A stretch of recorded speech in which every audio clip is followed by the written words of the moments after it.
बात होगी इस वीडियो में एसिड रिफ्लेक्स डिजीज़ के हवाले से। अक्सर लोग इस चीज़ की कंप्लेंट कर रहे होते हैं कि जो खुराक की नाली है उसमें ज़्यादा जलन की कैफियत रहती है, जिसको हम हार्टबर्न कहते हैं। तो दरअसल ये कैफियत स्टोमक के अंदर जो एसिड प्रोडक्शन हो रही होती है उसके कम हो जाने की वजह से होती है। अगर इस कंडीशन में आप एंट एसिड मेडिकेशन ले लें, जो प्रोटॉन पंप इनहिबिटर हैं, अगर वो ले लें तो उससे इंस्टेंटली रिलीफ बाज़ औक़ात मिल जाता है, लेकिन ये कोई प्रॉब्लम का सलूशन नहीं है। इसके बाद जो सिम्टम्स होती हैं वो और ज़्यादा इंक्रीज़ हो जाती हैं।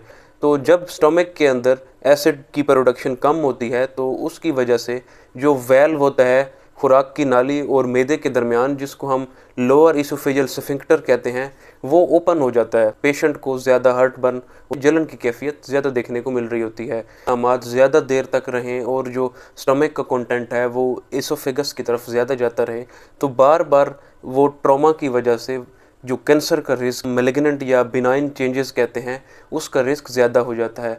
नॉर्मली स्टमक का मीडियम होता है वो एसिडिक होता है, उसकी पीएच 1 से लेकर 3 तक होती है।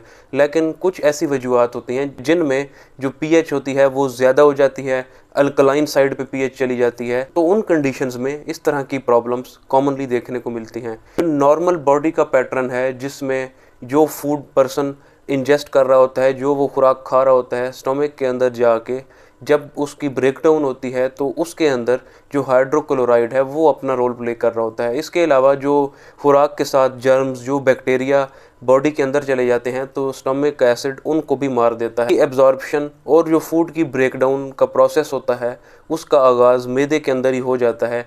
तो इसके लिए भी जो एसिड होता है वो बहुत ज़्यादा अहमियत का हामिल है। एसिडिक पीएच है वो अल्कलाइन साइड पे चली जाए, जो एसिडिक प्रोडक्शन है वो कम हो जाए, बॉडी का सिस्टम होता है वो डिस्टर्ब होना शुरू हो जाता है। जितने बैक्टीरियाज पहले इनएक्टिव फॉर्म में थे या स्टमक का एसिड उनको किल कर देता था, वो अब अपनी एक्टिव फॉर्म में आना शुरू हो जाते हैं। इसके अलावा जो विटामिन्स और मिनरल्स की एब्जॉर्प्शन के अंदर इसका रोल था, तो उनकी एब्जॉर्प्शन का प्रोसेस वो भी स्लो डाउन हो जाएगा।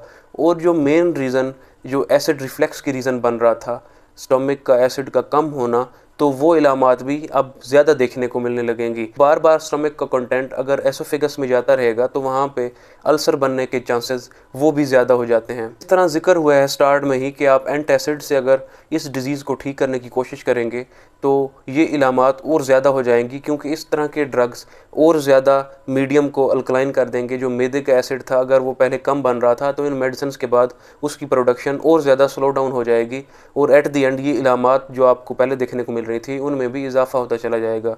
और एट द एंड जो कैल्सिफाइड टिश्यूज़ होते हैं उनकी फॉर्मेशन स्टमक के अंदर ज़्यादा होने लग जाए। ऐसी इलामात जो पहले देखने को नहीं मिल रही थी, अब वो इलामात का सामना भी पेशेंट को करना पड़ेगा, जिनमें इनडाइजेशन की कैफियत ज़्यादा, ब्लोटिंग, फ्लैटुलेंस, इस तरह की इलामात अब ज़्यादा देखने को मिलेंगी। बॉडी में नेगेटिव चेंजेस ज़्यादा हो जाएंगी, वज़न कम होना शुरू हो जाएगा, ज़्यादा वीकनेस, लिथार्जिक की कैफियत का पेशेंट को अब सामना करना पड़ेगा। बैक्टीरिया पहले किल हो जाया करते थे एसिडिक मीडियम की वजह से, अब उनकी ग्रोथ वो ज़्यादा हो जाएगी, अब इन्फेक्शंस का रिस्क बढ़ जाएगा। डिज़ीज़ को ट्रीट करना चाहते हैं तो अगर मेडिकली बात करें तो फेरिस्ट रिटेन्ड हाइड्रोक्लोराइड कैप्सूल्स हैं, इनका इंटेक आप बढ़ा दें। इसके अलावा एप्पल साइडर विनीगर की कैप्सूल्स भी अवेलेबल हैं, आप उनका इंटेक भी ज़्यादा करें। अगर इसके बावजूद भी सिम्टम्स सेटल डाउन ना हो रही हों तो इस कंडीशन में पेशेंट को कुछ और ड्रग्स रिकमेंड किए जाते हैं, जिनमें D2 रिसेप्टर एंटागोनिस्ट, ये डोपामिन D2 रिसेप्टर के एंटागोनिस्ट होते हैं,